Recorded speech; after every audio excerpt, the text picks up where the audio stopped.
dedicated to each and every one of you who appreciate a great glass of wine. You know what I mean? It's Monday. Let's raise a glass to the beginning of another week. It's time to unscrew, uncork, or savor a bottle. And let's begin exploring the wine glass. Welcome to the Camino del Albariño Masterclass, a special podcast brought to you in conjunction with Ole Obrigado, hosted by wine educator Rick Fischer, alongside Lara Lopez Cano. This episode takes you on a journey through the rich history, culture, and unique flavors of Albariño wine. Beyond exploring its versatile grape, its roots along the famous Camino de Santiago pilgrimage, the hosts highlight Ole and Obrigado's inspiring charitable mission. Tune in to discover how enjoying this exceptional wine during their annual summer campaign supports incredible causes like Wheels on Wheels and a local community charity. Please take a moment to subscribe, rate, and review Exploring the Wine Glass. It's completely free and it's a great way to let other wine lovers know about the podcast. Be sure to head over to the website, exploringthewineglass.com, to read my award-winning blog and to see what else I've been up to. And most of all, please tell your friends about the podcast. Slancha. Give me the red wine. Hey everybody, I'm Lori Budd, a UC Davis winemaking program, Spanish wine scholar, sommelier service, champagne and Côte d'Aron specialist, and a WSET Level 2 graduate. You can find Exploring the Wine Glass on all the socials, as well as your favorite podcast catchers. If you haven't subscribed yet, now's the perfect time to swipe, subscribe, rate, and review. Stay in the know about all things wine by visiting my website, exploringthewineglass.com. I promise I'll never tell you what to drink, but I'll always share what's in my glass. Even in the Bible, water gon' turn right in. So, welcome to the El Camino del Albariño. This is an Albariño class that we have designed in conjunction with Ole and Obrigado. And I am joined by my dear friend Lara. And Lara, why don't you tell everybody a little bit about Ole and Obrigado? And then we'll kind of move forward from there. Well, hi, everyone. Welcome. My name is Lara Lopez Cano. I work in the marketing department at Ole Obrigado. And for those of you who don't know, Ole Obrigado is a wine and spirits import company. And it was founded in 1999 by wine industry veterans Patrick Mata and Alberto Orte. We import authentic wines from Spain and Portugal, and also premium spirits from around the world.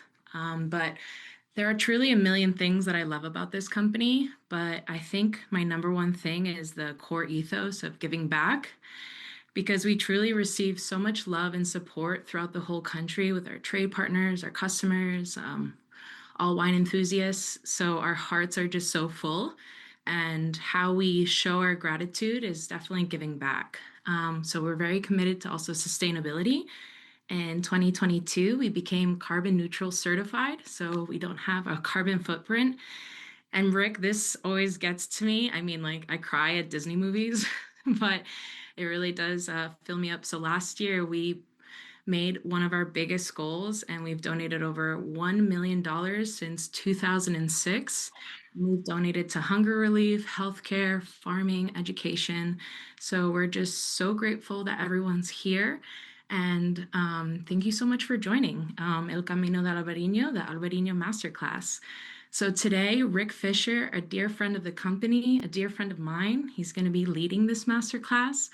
But he is so well known of all Spanish wine, food, culture. So thank you so much, Rick, for joining us. Thank you, Lara. So for those of you who don't know me, my name is Rick Fischer. I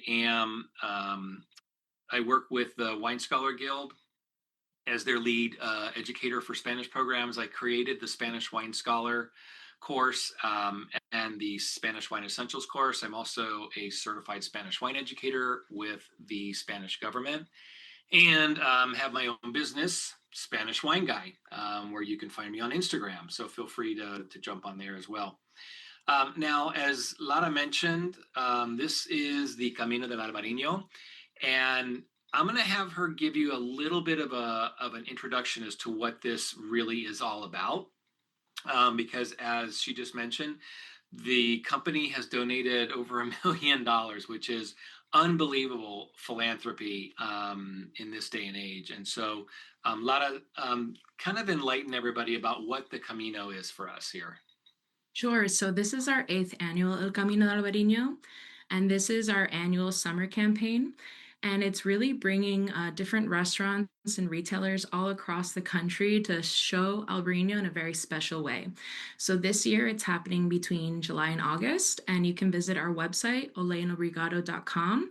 And on the top of the menu, you'll see El Camino del Albariño, and there you can explore different restaurants and retailers that are showing it in a special way. So for example, restaurants, you can see different pairing menus, by the glass, wine flights, tasting events, or different retailers also with different promotions, in-store tastings, educational signage, etc. So definitely recommend visiting our website later and checking that out. Well, I guess we can go into the mission now. Great. So the whole point of El Camino del Albariño, if you kind of just had to take two big things or why we do this campaign, number one is really to promote the versatility and the diversity of the Albariño grape, and encouraging restaurants and retailers and encouraging all wine lovers to go visit these restaurants and retailers and trying Albariños in different ways. And number two is supporting Wine on Wheels, which is a nonprofit that I'll talk about soon, and also different selected local charities across the country. So here in this slide, you'll see Yannick Benjamin. He's in the top left. And he is a very well-respected somm in the States, known not only for his expertise in wine, but also for transforming the hospitality into a more accessible and inclusive industry. Unfortunately, in 2003, at the age of 25, he was involved in a devastating car accident and he was paralyzed from the waist down. And rather than leaving the hospitality industry, he adapted and continued to pursuing his dream. So he was inspired by his own experience, and Yannick co-founded Wine on Wheels. So this is a nonprofit that raises funds to empower people with disabilities to reach their potential. So what is the best part?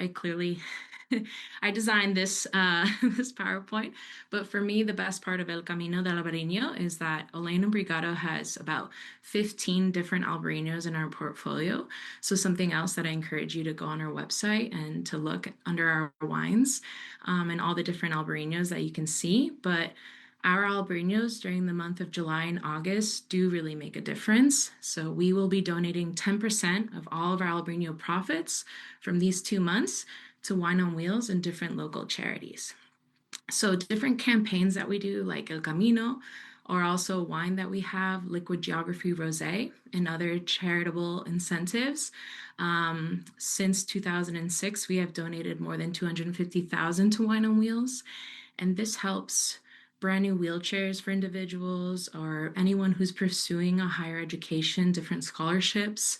We've also helped fund people transitioning from nursing homes into independent living.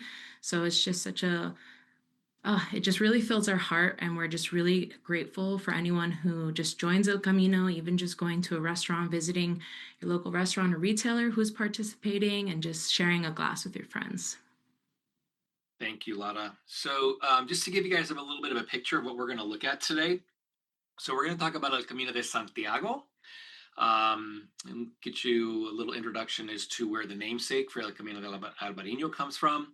We'll look at Albariño in Spain and Portugal, but around the world as well. We'll talk about the origins, the grape, where it grows, how it's grown, talk about some trends. And then we're going to look at food, because obviously food and wine go together and they are inseparable.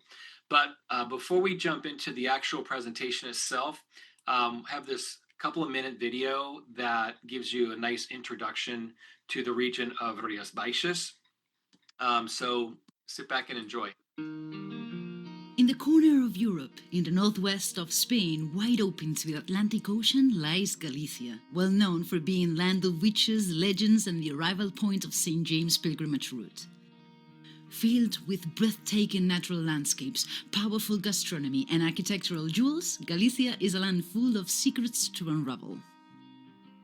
In addition to the natural heritage, Galicia has a unique historical one. Castros, castles, fortresses, pathos, hórreos, mills, bridges, cathedrals. A big number of civilizations have tried to conquer this marvelous territory, leaving their mark on it.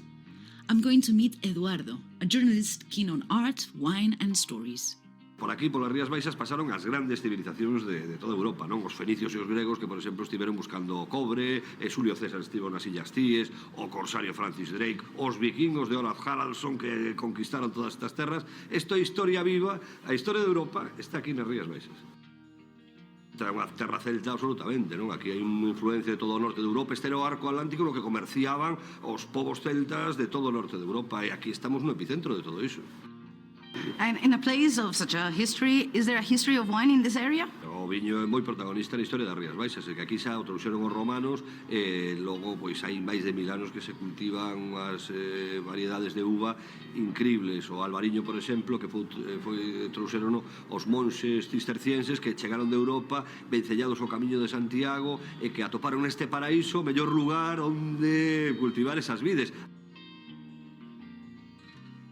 I've always wanted to do the Camino, and the things you're telling me even more.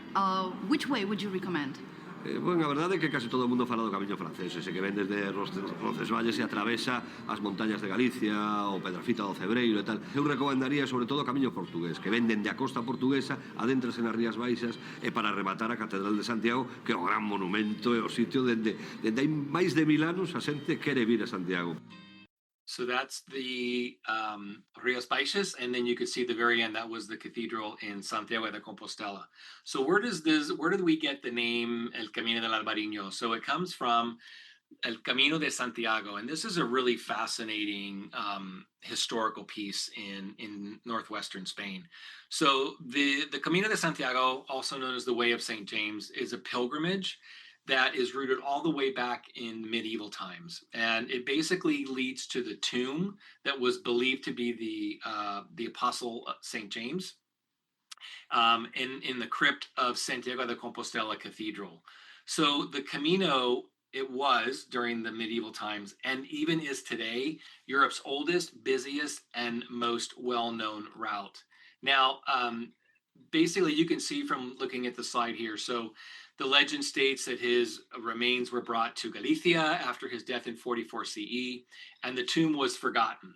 In 814, there was a miraculous rediscovery of the tomb, and in very Spanish fashion, they built a church or an altar on top of this to actually honor the miracle. And over the course of centuries, it would get torn down and it would be rebuilt, and it would get bigger and bigger. And so now what you see, the cathedral in Santiago de Compostela is the most recent of all of those. Now, it is a major pilgrimage route, and you can see in the video, he talked about the French way and the Portuguese way. And so the French way is actually not the original, but it is the most popular. You can see on the map, it basically starts just over the border, the Pyrenees, and then heads westward to Santiago de Compostela. But you see that there are a number of other routes, and there's even more than what you see on the map here. One of the things that I think is really cool about the way that the route is, and about how the Camino is when people were first actually beginning to do this, they call them the pilgrims. They were given a pouch, a staff or a walking stick, and a scallop shell. And these three things they were to carry with them the entire time. So the pouch was meant to be a symbol of generosity and the degradation of the flesh. The staff or the walking stick was to act as a third foot. And because this was a religious pilgrimage, it actually was a symbol of the Holy Trinity. And then the scallop shell represented the charity or good works, because when you look at the inside of the scallop shell, it actually resembled an open hand. And so today, the scallop shell is the symbol of the Camino, and you'll see that in a couple of the slides as we go through. Now, every year, hundreds of thousands of people traverse the Camino. Sometimes they'll do just a week. The Camino Frances actually takes about 30 days to walk the entire thing. But you can see here on the slide, more than 530,000 people in just 2025 completed some portion of the Camino. And what they do is when they get to Santiago de Compostela, they have a passport and they get the passport stamp. And so you can see the vast majority are walking, but you also have people that cycle, that do horseback, they sail, 318 in wheelchairs. And I think that's quite appropriate given, what we're celebrating and supporting today. So here, just a couple of pictures along the route. Here's the scallop shell that you will see there on posts as you walk, and they're basically here to guide people along the way, along the route. And they follow these scallop shells to make sure they're on the right track. You will see them. I've seen them in sidewalks. I've seen them on streets. I've seen them in posts like this. But they are all there to show the symbol. They're the symbol of the pilgrimage in Christianity. And then this is the Cathedral of Santiago de Compostela. So when we think about Albariño, we think about Spain and northern Portugal. But Albariño is actually grown all over the world, and it has really blossomed. Here in the US, we are actually the largest producer of Albariño outside of northwestern Iberian Peninsula, in California, in Oregon, in Washington, in New York. I also found out recently that there's some being grown in Virginia. There are probably other states that are also growing it too. Then you have South America. The next largest producer or grower behind the US would be Uruguay. Believe it or not, there are some amazing Albariño being grown and produced down there. You also have it in Argentina, in Chile, in Brazil. You see it, of course, in Spain and Portugal, in the UK, in France, where it's now an authorized grape in some of the French wine regions. And then also in South Africa, Australia, New Zealand, and even in Japan. So this is kind of becoming, and Lara and I were just talking about this a little bit ago, this is the summer of Albariño. This grape has just grown in popularity. People understand it. For me, one of the best things about it is that people actually know how to pronounce it now. And so I think that that's always kind of fun when you have a grape that has a unique name like that and that everybody's talking about it. And you can see here are some articles. Wine Spectator, Albariño is our wine of the summer. You've got, I love this one, Move Over Rosé, the summer of Albariño has arrived. And there was another one that was written in the fall of last year about Albariño and aging Albariño, because that's one of the things, and we'll talk about that in just a little bit. But most people think that you have to drink Albariño right off the bat as soon as it comes on the shelf, and that's not true. And so there are a lot of people that are making Albariño in different techniques, allowing it to age longer. I've seen 30 months of lees aging. I've tasted Albariño that's been 10 years old, and it's still fresh and light and has all of the notes that you want, but also has a little bit more texture and a little bit more body. This is a very, very versatile grape, much more than people originally thought 20 years ago.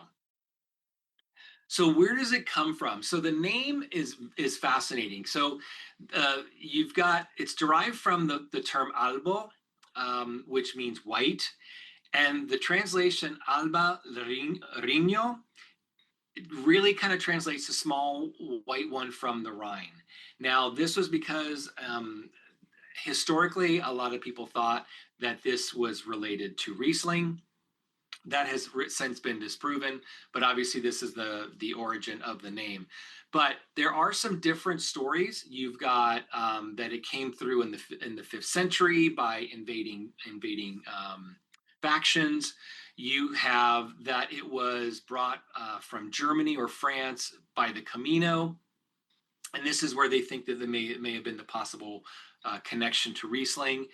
There are many that think that it was brought by French monks from Burgundy, but there is no connection between Chardonnay, for example, and Albariño in their profiles. They're so different, and so that has kind of been dispelled. But the most important is the fact that scientific evidence was found back in July of 2020, the Galician Wine Museum discovered and identified the oldest seeds of the variety that have evolved to the current Albariño. This was in an area in a town in southern Galicia called Vigo. And it was actually found in the only preserved evaporation salt mine in the entire Roman Empire. And so the first Albariño seeds appeared. They were carbon 14 dated, and they were dated back to the 2nd to 4th centuries CE. So we now know that the home of Albariño is actually in coastal Galicia. So the grape itself is a thick-skinned grape, and it's actually really interesting looking at this grape. I mean, most of us, when you see a white grape, you think it's just green, but you can see that copper color on the Albariño here. And so the other thing that's kind of interesting about the way that this grape grows is you can see that the bunch is not uniform. A lot of bunches, I mean, if you go to the grocery store, for example, and you pull out, a bunch of grapes, they all pretty much look about the same. Here, that's not the case. They grow, the bunches are very non-uniform.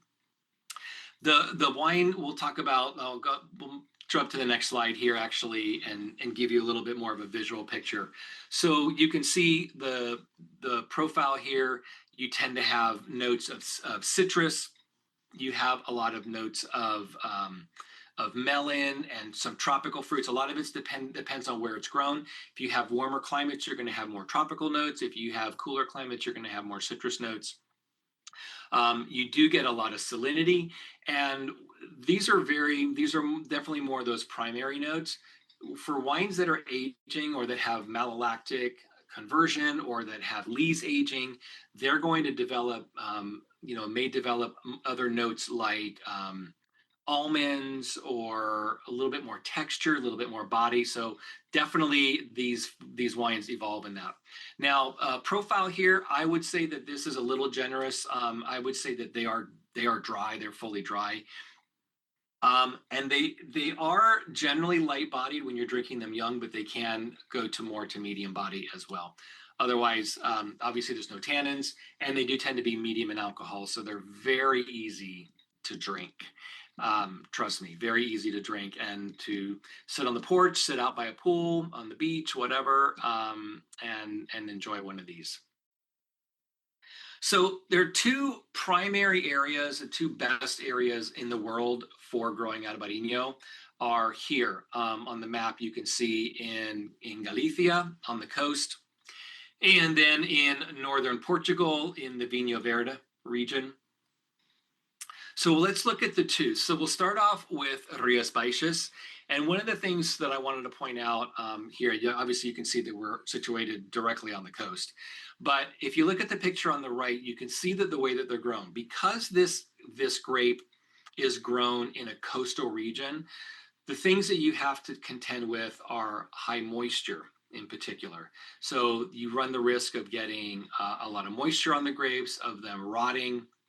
And so the way that they've actually decided to grow these grapes, especially the ones that are situated right on the coast like this, is that they grow them on these systems called parral. So it's a pergola system. They generally sit about 5 to 7 feet off the ground. And you can see these people are actually literally underneath the vine canopy. And so what happens is they're made with granite posts. They've got these wires that cross over the top, and the vines grow across these wires, and the grapes drop in between. And so when they're ready for harvesting, this is how they harvest them. What this does, this actually helps to bring airflow underneath the canopy so that it helps to remove that moisture from the air, and it actually helps to protect the grapes. The green cover as well helps to protect from sun as well, so that the grapes don't get burnt. Now, historically, one of the things that was kind of cool about this was this method was also used because people would grow other agricultural products underneath the canopy. This obviously today we have big fields and whatnot that we do that, but there were a lot of people that were growing their own agricultural products, and this is how they did two at the same time. So this has been an official wine region since 1988. When the region was first established, they wanted to call it the name of the grape. They wanted to call it Albariño. But unfortunately, European law restricts you from using the name of a grape to name a region. So they actually used the name Rías Baixas. Now, when the appellation started, there were only 14 wineries and just under 500 growers. Today, there are about 200 wineries and 4,600 growers. This is an area that is very, very rife with very small plots. Families own plots, and then as they pass on, they pass them on to family members, and they get split and split and split. And so you see a lot of very, very small plots. Now, this is good in many ways, but it also can be tough because obviously when you have a very small plot, you can't make your own wine. So you do see a number of cooperatives that are in the areas here. Very, very good cooperatives making fantastic wines as well. And one of the things that I love about this region is that at least 50% of the winemakers in Rías Baixas are women. This has always been a heavily female-dominated region. And if you think about it, they're on the coast. The husbands would be out and it's a very big fishing villages. They would be out for weeks on end fishing, and the wife would be at home working with the fields and managing the kids and everything. And so it's really fascinating to be able to see such a strong female presence in a region like this. So Rías Baixas is actually broken down into 5 different subzones. And if you look at the map here, the color of the name actually corresponds to the color on the map. So we'll start off with Val do Salnés. This is this region, this area right here. This is it's considered the birthplace of Albariño. It is situated on this coast, and the term Rías from Rías Baixas, basically when you look at this map, you can see all these little inlets that kind of go around here, okay? Those are Rías. And so, so basically what you have is these little microclimates that actually create different settings for the grape. So you've got, in this area here, it is the oldest, it's the coldest, it's the wettest, and it has the highest production. More than 60% of the total production of the entire appellation comes just from the Val do Salnés area. Then you move to the south, and you have the Condado do Teia. So you can see now that we're inland here, this is the second largest, accounts for about 20% of the overall production. And this area tends to be a little bit more mountainous and more continental. So you definitely have you have less rainfall than you would have when you're situated right on the coast. And this area, and so you tend to have a little bit, this is where you can get some of those notes, sometimes a little more tropical than you would citrus. Then you move down to the west this is the Minho River right here that borders that is the natural border with Portugal and Spain. And you've got the O Rosal subzone. Here you're looking at about 10 or 11% of the production. Blends are quite common here. You will see a lot of varietal Albariño, but here you do see it blended with other grapes like Treixadura, Laurera, Caíño Blanco. And here like I said, the wines tend to be more blended than they do in some of the other areas. Those three are the three original subzones from 1988. In 1996, they added this little triangle right here. This is Sotomayor. And so this is the smallest of the 5 subzones.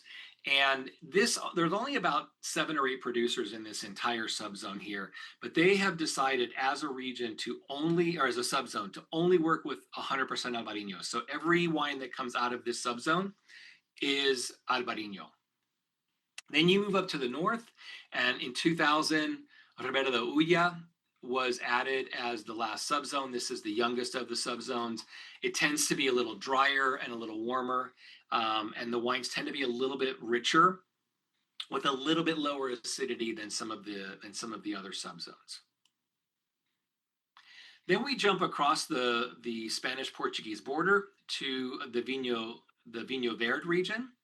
And here we're in northwestern Portugal. This area, the Vinho Verde appellation, was established back in 1908. Again, this is another area that tends to have, you have large plots, but you also have a lot of small plots. You have about 2,000 growers in these areas too. And when you look at the map here, this is the Monção and Melgaço region here. These are the two primary areas where Albariño is, with a V, is grown. So you got Monção here, and then this is in the north central part, slightly warmer and drier, has a little bit more of a maritime influence. You definitely have a little higher rainfall in this area. And the wines tend to be a little richer and riper than those in the Melgaço region, which is just to the east. Then you have the Melgaço, when these wines tend to be a little bit more similar to O Rosal, that the one that borders, basically we think about this, we're actually situated, they're sitting next to each other, okay? I mean, this area as actually also has a little bit more higher elevation. And unlike the Condado do Teia subzone, this area tends to have a little bit more rainfall. It also tends to have a little higher elevation as well. Here, the producers are actually known to harvest a little on the earlier side to make sure that they keep the acidity higher in the grapes. So climatically, we're looking at primarily a maritime climate. So you can see we're really mostly on the coast, very high rainfall. In some situations, you can have upwards of 60 inches of rainfall a year. I think that runs around 1,500 millimeters of rainfall on these coastal areas. And the most of that rainfall does fall in spring and autumn. I will tell you that as climate change is happening, I have been in this region a number of times, and I've been there when it can be quite warm, especially when you're in more of those inland areas like Condado do Teia. Now, as I mentioned, the rias, these are those little inlets that you have. And these were actually formed by glaciers. They have steep cliffs on them as well. If you ever get a chance to get to Galicia, you have to visit this area. It's absolutely spectacular. And as a matter of fact, Lara just got married in Galicia just recently. So I'm sure she would have more stories for you too. Soil-wise, we're predominantly granite-based in this area. And so granite is a great soil here in the fact that it does drain well, and that's really important when you have such high rainfall. You also have some other soil types. You can see some clay deposits or some sandy granite or slate, but predominantly we're looking at granite. Now, as I mentioned before, there are traditionally, when the region first came out about 40 years ago, and Albariño was really kind of starting to find its legs here, this was a mostly red wine region before the appellation was established. And then all of a sudden, everything started changing. People started taking out the red grapes and putting in Albariño. 95% of Rias Baixas is planted with Albariño. Okay, so stainless steel has always been a very, very popular method. You know, this is where you get those lighter, fresher, younger wines. Their malolactic conversion is pretty rare in these that are made in stainless steel, but it's not unusual. I have seen some. You also see, because this area tends to be heavily moisture, it's not an area that tends to have a lot of organic farming. Now, there are some, and I know that the Ole Obrigado portfolio does have organic producers from Rias Baixas. But this indigenous yeast fermentation is becoming more popular because, again, things are getting a little bit warmer, but you do tend to see a lot of commercial yeast as well. Extended lees aging. This is actually becoming more popular as people are realizing that Albariño is not just a one-trick pony, that it really, truly is a very versatile grape. You see young wines, you see aged wines, you see sparkling wines now. So it's definitely they're learning more and more as time goes by. As I mentioned, malolactic, some barrel fermentation, and then other styles of wine. Now, some of you may have seen the show last year, Searching for Spain, and this was absolutely fantastic. If you haven't seen it, I think you can see it on multiple streaming platforms now. It is really, really fun. Some of you may recognize this as Eva Longoria. And they did one of the ones that they did. She was visiting every autonomous region, and I think they got through 7 in the first season of the 17. And she was in Galicia. So we thought it would be kind of fun to show you a clip from the show when she visited, from when she was recounting her visit to Galicia. They have moved on to the Galicia region, Galicia. which they speak Gallego there. They are really known for their seafood, specifically for its octopus, but it's also known for its beef. It has a very, very famous Galician blonde beef that you can only find in Galicia, and it is rare, it is expensive, it is a cow that is massaged and taken well care of until it is on your plate. Is this where you had a piece of meat and then called your dad in Texas and said, you guys think you know meat? I did call him. We are at a cattle ranch in Texas. I'm like, if anybody knows beef, it's me. It was the best beef I've ever eaten, by far. Albariño. Ah, cheers. Cheers. Another favorite of mine in Spain.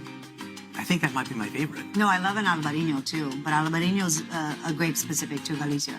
Galicia is really a rich region of Spain that is known for the best products, whether it's produce, seafood, or beef. But the interesting thing about pulpo, which is the octopus, so the pulpo has to be prepared by a pulpera, which is a person who specializes in making octopus. And it's a very simple, you just boil the octopus and then you put a little bit of paprika on it, and then you usually eat it with a toothpick, but we can eat it with our fingers. Okay.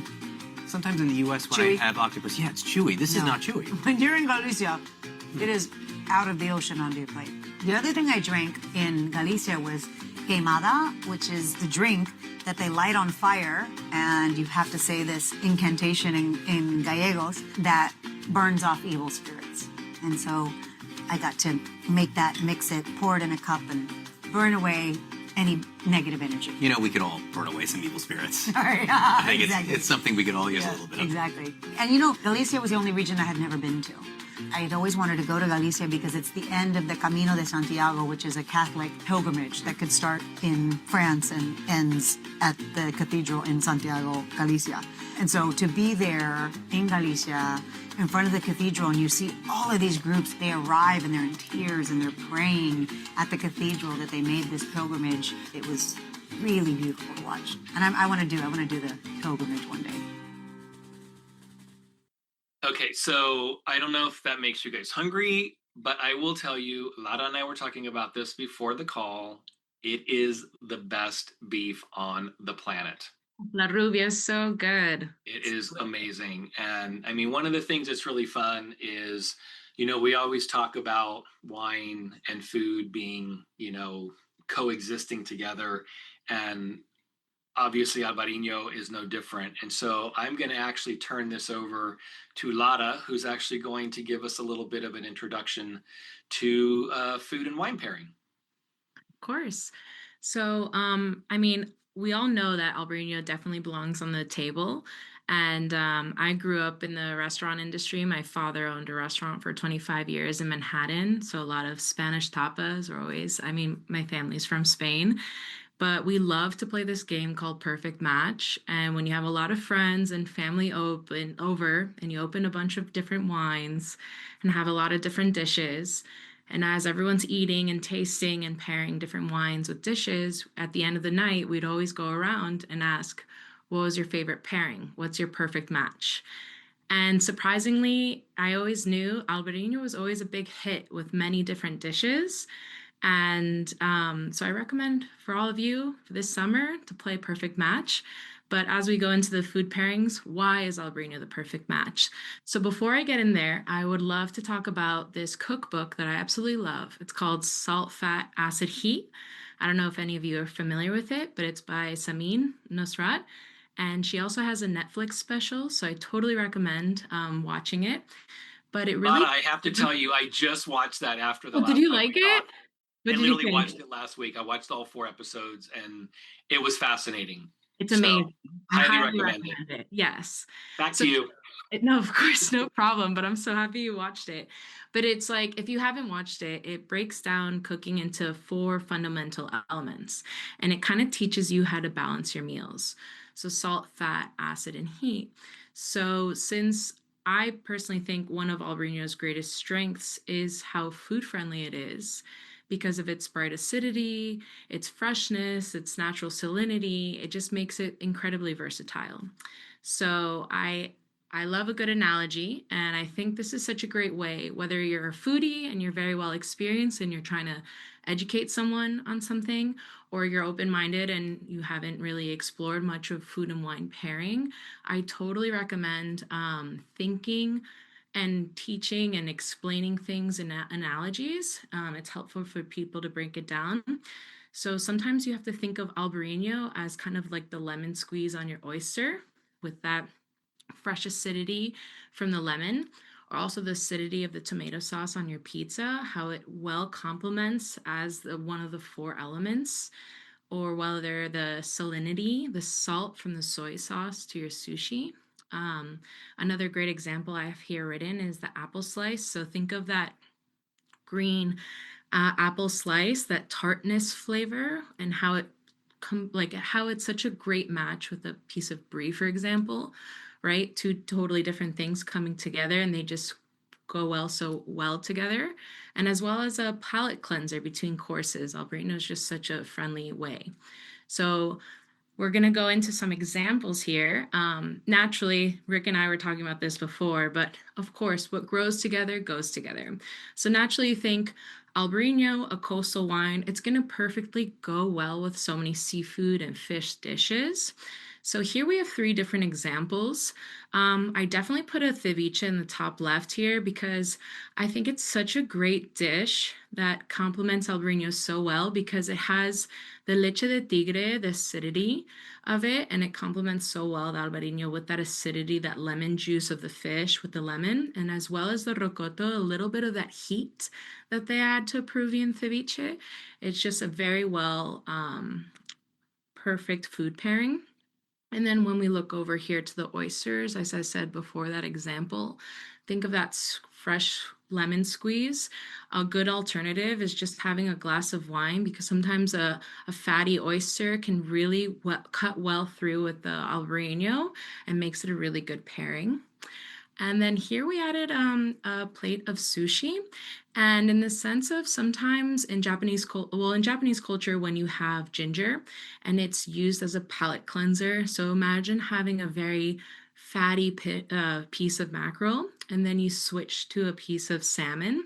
So you usually have a piece of ginger to cleanse your palate before you jump over to the next fish, because if not, the overpowering mackerel taste might go on to the salmon. Well, I say if you have no ginger, definitely add a glass of Albariño, because it's a beautiful also palate cleanser. So you can use Albariño in many different ways and styles. So now we went from the seafood and the coastal aspect, but now let's go into some other dishes that I believe that Albariño pairs beautifully with. So on the top left, we have fried chicken. Now, I know a lot of people love champagne or cava with fried chicken, right? It cuts through the fatty, the crunchiness of the skin, but I really recommend trying it as well with a glass of Albariño, because the acidity, the salinity, the brightness, it just really helps cut through the starchy, the fatness of the chicken. And the same thing goes with the top right. Here we have a plate of mushroom risotto. I know risotto is a little bit tough with a lot of the constant stirring, but I think the umami flavors of the mushroom and the starchiness of the rice mixed with a glass of Albariño, it really just brightens and elevates the dish. So it's not very overpowering with the very starch. It's really nice thinking of the 4 food element groups and how it helps elevate your dish and helps complement it more. And now here on the bottom right, we have a lovely pad thai dish. I love having Albariño with all Thai dishes, Indian, many different cuisines, Japanese, Chinese. But I put a dish of pad thai. I actually prefer maybe a more an Albariño with a little bit more fruitiness to it, a little more stone fruit, maybe a little more aged. But I think the depth and the well-roundedness texture goes beautiful with a pad thai dish with the peanuts and the different spices. And now lastly, you're probably thinking the steak, right? Why is there a piece of steak? But as Eva Longoria said, the rubia is delicious. But not just any type of steak. I really love and recommend a good piece of steak with really good marbling on it, really good fat. I think it just really brightens it up. And this realization happened during one of our Christmas parties at Ole Obrigado, 2 or 3 years ago. We all were just coming together. We all brought different dishes and had different bottles of wine opened. And one of our colleagues was like, this is absolutely amazing. Everyone needs to try it because of the fattiness, just simple salt, nothing more added to it. On the grill, coming off from the grill and just nicely sliced. It was just really beautiful and we were blown away. So kind of that game with the perfect match. It's really nice sometimes to be open-minded and trying new dishes. But of course, we naturally want to gravitate towards that glass of red wine with a steak. But I really just recommend everyone just trying something new and being a little bit more open to it. I think that's a really good point too. I mean, I think this slide is probably the big surprise for a lot of people when you look at Albariño and the steak in particular. But I mean, to your point, think about that fattiness, and then especially if you've got a really nice salt layer on top of it. I mean, the saline notes from the wine, and you've got the thing that's really cool is when you look at Albariño, how it works with contrasting components like fat and acid, or when they worked with the same. So, like we talked about, like tomatoes on a pizza are the acid, meaning how the Albariño, the acid, they marry together. And so, I mean, I think that most people on this call will probably be trying something a little bit different the next time they have a glass of Albariño, and I'd highly encourage it. What's really fun, and Lara, I'm going to let you tell about this. I mean, we talk about food. Now you guys have the opportunity to actually, make some dishes yourself. Yeah, so of course, thank you so much, everyone, for joining our call. You will receive a follow-up email with your certificate of joining our Albariño Masterclass today. You also get the recording of this, so you can always revisit and watch and share with family and friends. Definitely grab a bottle of Albariño and tune in. But one of this other great projects that we did 2 years ago was we created El Camino del Albariño in the kitchen. We just love food and wine pairing so much that we decided to ask many of our friends who are chefs across the country to ask them if they could give us their favorite Albariño recipe, of their favorite dish that pairs perfectly with Albariño. So I definitely recommend downloading this. This is free to download, but we do have a suggest pay what you'd like donation between $10 to $30, because 100% of those donations directly support Wine on Wheels. So some recipes that were contributed are friends Jose Andres, Katie Button, Marcos Campos, Tom Colicchio, and many more. So I highly recommend downloading it. There's about 30 or so recipes, but here I have a photo of Marcos Campos. This is actually my go-to Valencia style paella. And another dish, for example, when you think of adding that lemon on top of the paella for that acidity, right? It goes so well as well with a glass of Albariño. And I really would encourage you guys to look at this and even being a part. I mean, just for a small donation, I mean, you're not required to donate, but of course, the donation is going to a really good cause. And so I would encourage you guys to do that and flip through. I mean, there's some fantastic recipes in here. And if I would encourage you guys to throw a party and experiment with some of these recipes and maybe a variety of Albariños even at the table. And, it's always a unique experience. So just a few things just to kind of as we come to the close of the session today. I think that we've kind of made it known that this is a dry white wine that's known for high acid and moderate alcohol. It is a great, I live in Southern California where it tends to be, we don't get, really cold winters here. And Albariño is very much a year-round wine, but it's also year-round where it's cold, where a lot of in New York, where you are. So, just because it's, cold doesn't mean you have to pop open a red wine. And you don't want to pop, I'd rather open up a 12% Albariño than a 14% red. So makes it easier to drink more of it. But, the profile of the wine, whether it's saline, it's citrus, it's tropical, it really is truly a versatile grape and versatile wine for food pairing, whether you're drinking it by itself or whether you're pairing it as well. And so we really do encourage you guys to explore the different Spanish and Portuguese wines. And as Lara mentioned at the beginning, you're going to get an email after this is over with with more details. Please visit the Ole Obrigado site. Take a look at the retailers maybe that are in your area that are participating in the campaign. Find some of these wines that are supporting Wine on Wheels and enjoy them. The cause is amazing, and the fact that you've given a lot of the Ole Obrigado's given over $250,000 already just as a part of this campaign is amazing. So we're going to finish off with a short video, and I have to qualify this. I have thought about keeping this video out, but Patrick, one of the owners of Ole Obrigado, this is one of his favorite pieces of the presentation, I think. And so we are going to, I'm going to go ahead and show it to you. I will tell you that it is not recent, and you will know that as soon as you see the video. Albariño is an incredibly versatile wine. It's a great food wine. It's a great wine by itself wine. As a matter of fact, when my friends were drinking Sauvignon Blanc, I was drinking an Albariño. When my friends were drinking a Chardonnay, I was drinking an Albariño. When my friends were drinking a Cabernet Sauvignon, well, I was drinking a Tempranillo, but not until I started with an Albariño.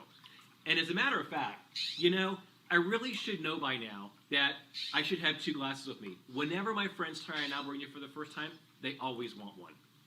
I love that video. I know. And so I have to tell you, I was actually there with my friend last night at the pool, and we've decided that we need to redo the video.